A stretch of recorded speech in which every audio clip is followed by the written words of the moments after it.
alaksan ifar agad. Diretso sa pinagmula ng sakit ng katawan. Sa maliit o malaking aray, alaksan ifar agad. Unilab yan. Ibuprofen paracetamol is the generic name of Alaksan FR. If symptoms persist, consult your doctor. Sing along with me and Curtis! Nanghihinayang sa araw ko. Achoo! Uy, friend, di maka-move on dahil sa sipon? Magbagong Neozep Z Plus, now with zinc. Mas bilis galing sa sintomas ng sipon by 2 to 3 days versus Neozep Forte. Walang hinayang, bawi na ang araw ko. Neozep Z Plus, now with zinc. Alagang Unilab yan. Phenylephrine HCl chlorphenamine maleate paracetamol plus zinc is the generic name of Neozep Z Plus. If symptoms persist, consult your doctor. Sakit ng ulo, lagnat. Sakit ng ulo, dinat. Sakit ng ulo na may kasabay na lagnat, sakit ng katawan o dulot ng binat, diskartihan ang sabay-sabay na sakit.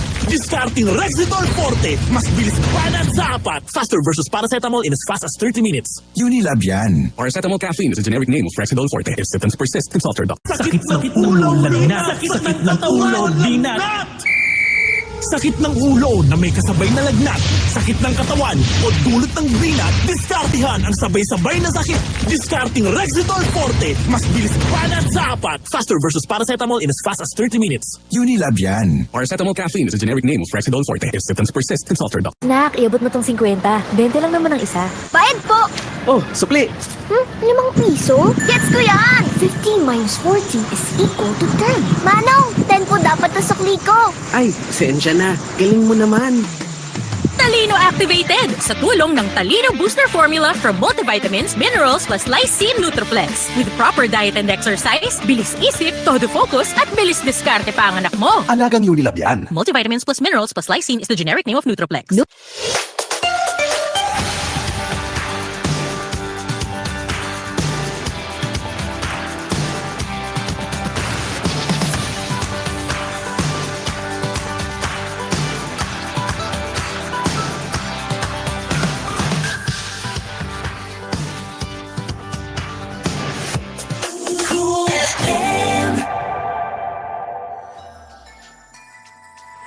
You're listening to Cool FM. Cool FM is a TVH Group of Networks radio station. Sondo's greatest hits are here. You are listening to Cool FM. Live from Cool Studios. This is koolNews Primetime.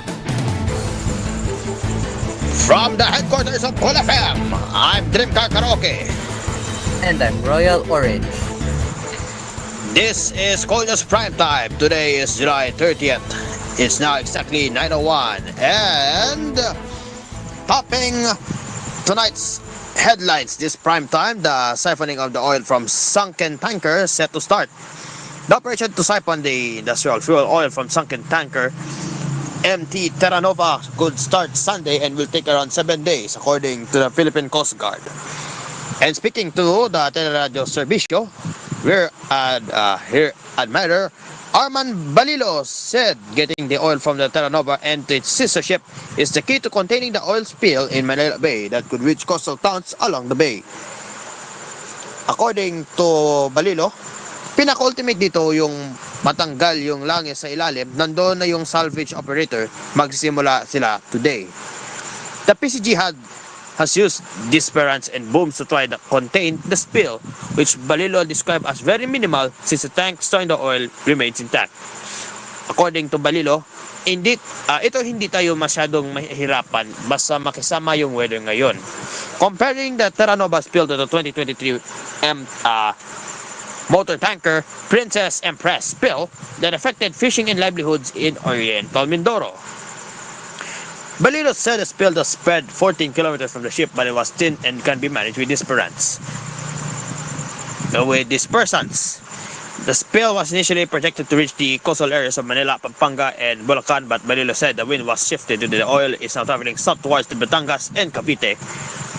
We are hoping for the best. Ang susi dito talaga, masiphon ang lahat.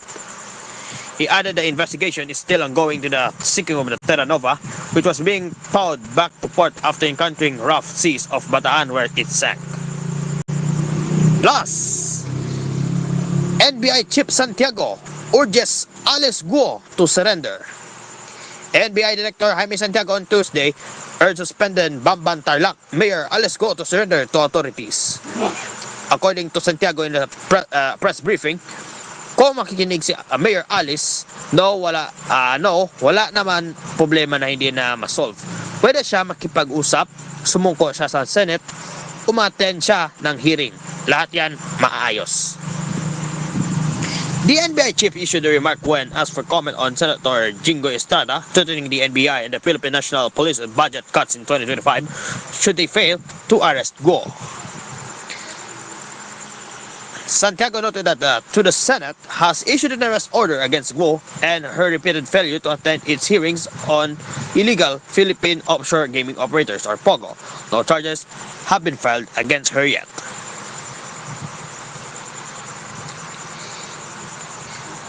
And Guo, however, is facing a complaint for human trafficking before the Department of Justice in connection to the raided Pogo hub in her locality. Also, her citizenship is also being questioned due to her inconsistent testimonies about her background and the supposed dubious documents regarding her Filipino citizenship. According to Santiago, wala pa siyang charges. So kung ako si Mayor Alice, makipag-ugnayan ka na sa Senate nang matapos na itong usapin. He also said that the NBI has not received any feelers on Guo's surrender. Sana ito ngayon sa pakiusap ko, sana maririnig si Mayor Alice. Hindi siya madidihado kapag sa akin siya sumuko. And on Monday, the NBI said there were sightings of Guo in Bulacan before the issuance of the arrest order against her. And meanwhile, the office of the Solicitor General has filed a quo warranto petition against Guo, which may result in her removal from public office. The OSG also filed a petition seeking to cancel Guo's birth certificate. If cancelled, she would lose her most important defense evidence about her identity.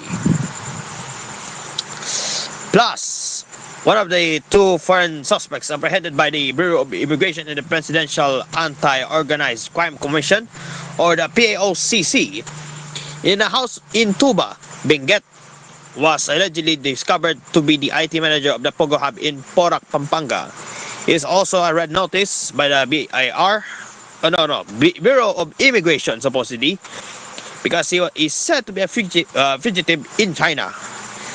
Sun Liming is the foreigner caught by the Bureau of Immigration and the Presidential Anti-Organized Crime Commission by virtue of a BI mission order at a house in Tuba, Benguet on Saturday, where the PAOCC says they have more information about that Lucky South 99 officials are hiding there. Former presidential spokesperson Attorney Harry Roque denied in the Senate this Monday that he is the owner of the house where the foreigner allegedly hid. To an interpreter, Liming denied that they were working at Pogo in Porac. He said he was only there in Benguet to play golf. According to POCC, Liming is on Interpol red notice. According from the ABS-CBN News, they have showed a copy of the Interpol red notice to Liming, and he admitted that he was the one in the photo. The POCC that Liming used different nationalities to allegedly hide from the authorities. They are also concerned because of the number of the fugitives they have arrested from China, and seems that the country is being used as a hideout for fugitives. And on Thursday, supposedly more than 30 foreigners are scheduled to be deported. 2 of them are fugitives, including Liming. Meanwhile, Roque clarified that they didn't know that the lessee of PH2 Corporation, Wan Yun, had a partner who was hiding from the authorities in China. Roque added that PH2 Corporation, of which he is a stockholder, has terminated its lease contract with Wan Yu. He also maintained that PH2 Corporation had no knowledge of a fugitive living in their corporate-owned house at Pinewoods Golf and Country Club in Tuba, Benguet. And continuing the coverage for the Olympics from Paris in France, here's news from Philstar.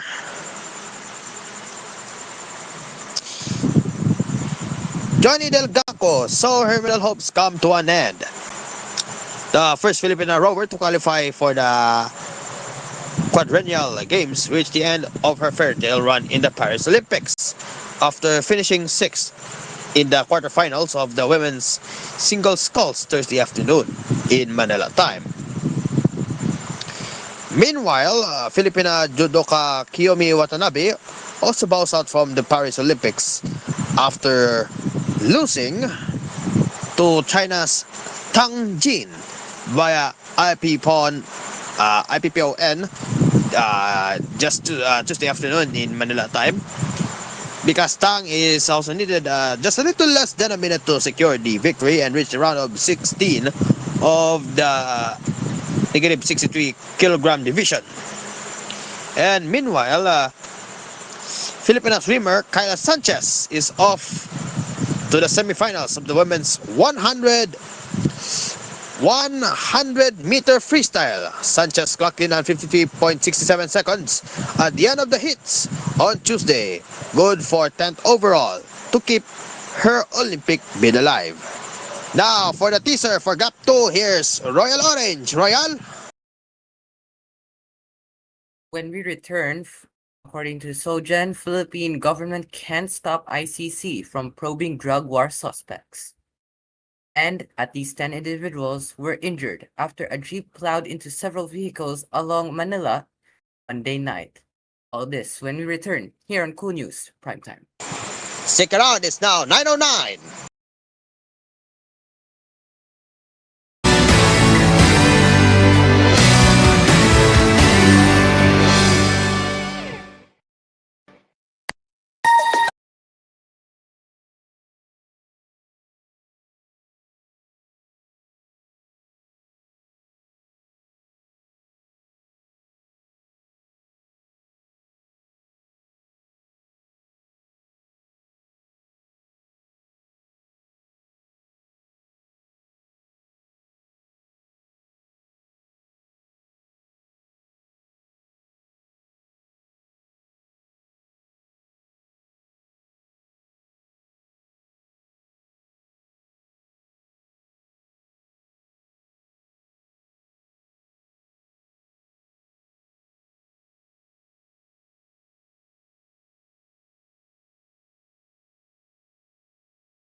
Now continuing the newscast, here's Royal Orange. Royal? Thank you, Gene Carr. Welcome back. The U.S. on Tuesday announced a fresh $500 million funding for the Philippines' military and Coast Guard, as the country sought a new key accord on real-time information sharing and defense technology cooperation amid a shared concern over an increasingly aggressive China. Military aid will be used for hardening Philippine capabilities to deter unlawful aggression, Defense Secretary Gilberto Teodoro Jr. said as he and Foreign Secretary Enrique Manalo met with their U.S. counterparts, Pentagon Chief Lloyd Austin and U.S. Secretary of State Antony Blinken at Camp Aguinaldo in Quezon City. The officials reaffirmed the two nations' commitment to their decades-old alliance and highlighted the rise of high-level engagements on defense, security, climate change, cybersecurity, trade, and economy. Austin said the funding for the Philippines is, quote, unprecedented and sends a clear message of support for the Philippines from the Biden and Harris administration, the U.S. Congress, and the American people. The $500 million, equivalent to about 29.32 billion pesos, includes an allocation of more than $128 million for EDCA infrastructure projects that Biden had sought from the U.S. Congress. This portion will be used for the construction, development, and enhancement of areas within existing Philippine military bases that will be utilized by American troops under the two countries' 2014 Enhanced Defense Cooperation Agreement. Blinken and Austin's attendance in the talks, called the 2+2 meeting, underscored Washington's high-profile support for its ally at a time of heightened conflicts with China over disputed territories in the South China Sea, particularly in the Philippine-occupied Ayungin Shoal, which Beijing also claims. This is the first 2+2 in Manila since the format was introduced in Washington in 2012. Before the talks, Blinken and Austin called on President Ferdinand Bongbong Marcos Jr., who stressed the need to keep Philippines-U.S. communication lines very open, and for the two sides to be agile in terms of our responses in the West Philippine Sea and the Indo-Pacific region. Marcos Jr. used the Philippine name for areas in the South China Sea that is within the country's territory. Blinken and Austin also declared anew America's ironclad commitment to help defend the Philippines in case of an armed attack against its forces, following repeated and increasingly violent Chinese harassment of Filipino Coast Guard personnel and troops conducting resupply mission to Ayungin Shoal. Meanwhile, Blinken welcomed the agreement between China and the Philippines on the rotation and resupply of the BRP Sierra Madre in Ayungin Shoal and said the U.S. was pleased that there was no untoward incident in the latest mission.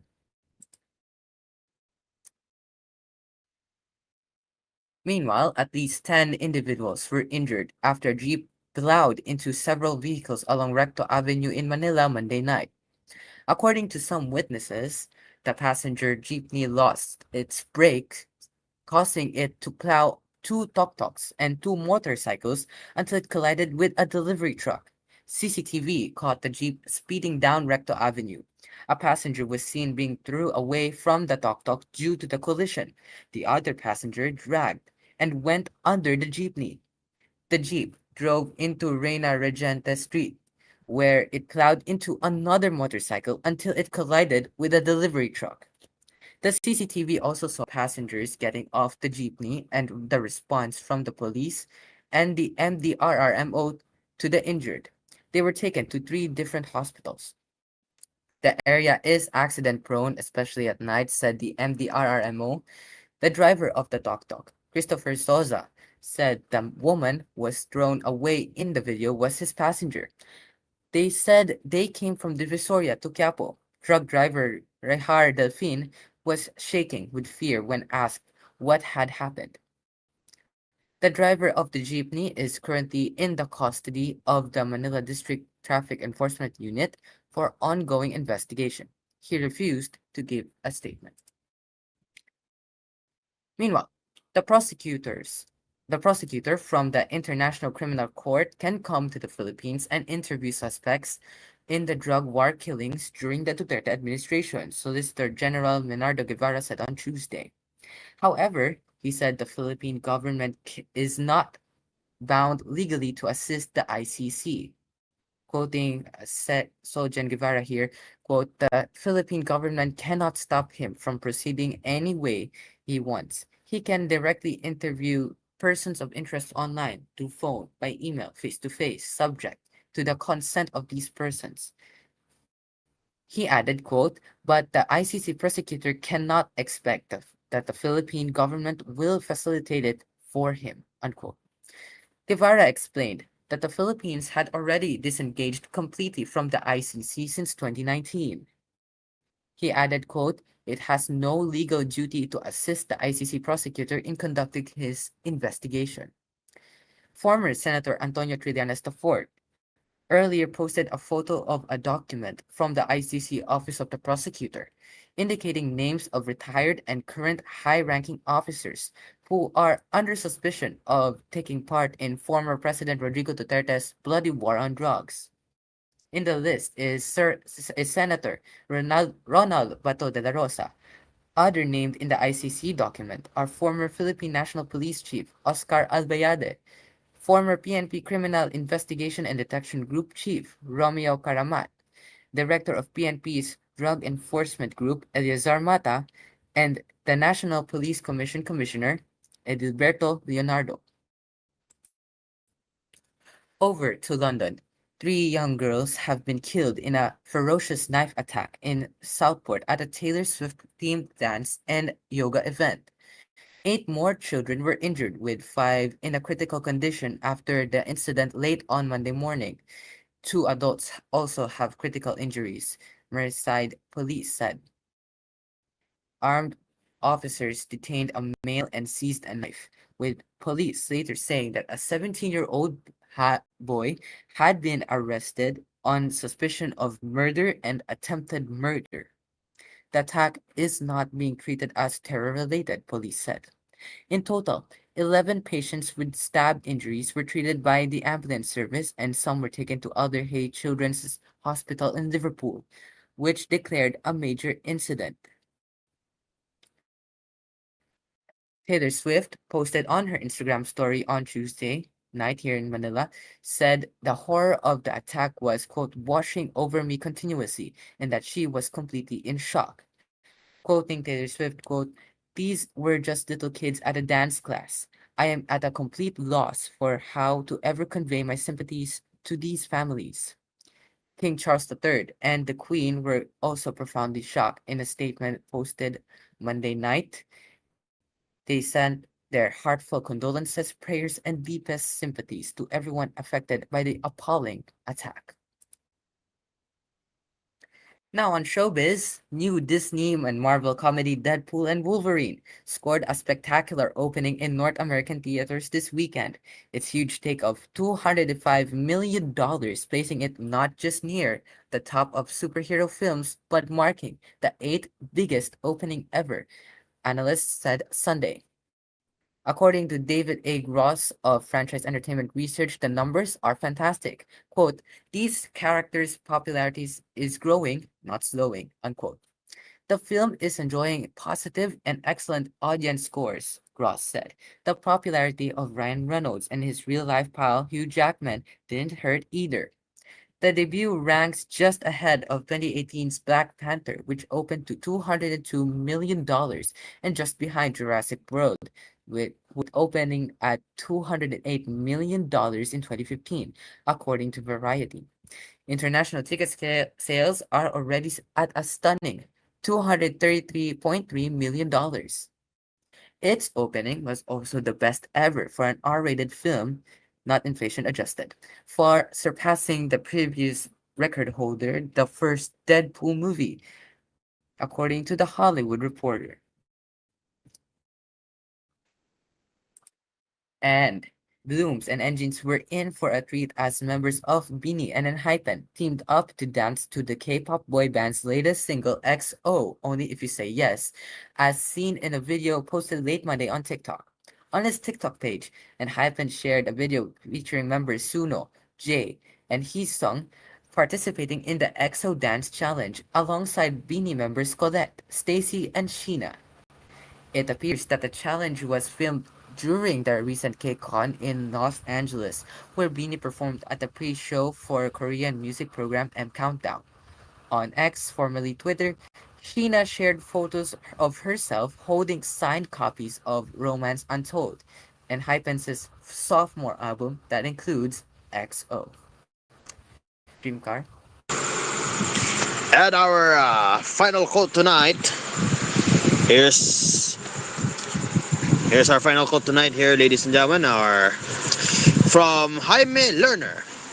If you want creativity, take a zero off your budget. If you want sustainability, take off 2 zeros. That's our final quote tonight from Jaime Lerner.